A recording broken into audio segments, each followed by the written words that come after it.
Même lorsqu'on vit en ville, quand vient l'été, c'est le moment de profiter de ce que nous offre la nature. Au hasard d'une promenade, il suffit de lever les yeux et de tendre la main pour pouvoir récolter plein de fruits savoureux.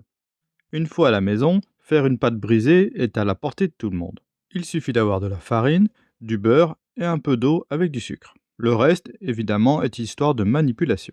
Quand on a bien laissé reposer sa pâte, il suffit ensuite de l'étaler et de lui donner la forme qu'on veut pour la mettre dans son moule. On n'est pas obligé de découper ce qui dépasse, mais moi j'aime bien le faire parce que je n'aime pas avoir trop de croûte et en plus, il n'y a rien de mieux pour faire des petits biscuits derrière. Pour faire pré-cuire ma pâte et éviter qu'elle gonfle, je me suis procuré ces billes d'argile. Mais on peut faire ça également avec des fruits secs. Le reste de la pâte, je me débrouille pour en refaire une autre boule que je vais ensuite étaler pour pouvoir me faire des petits biscuits. C'est un geste très simple qu'on peut faire avec les enfants. Mais là, mon fils n'avait pas envie.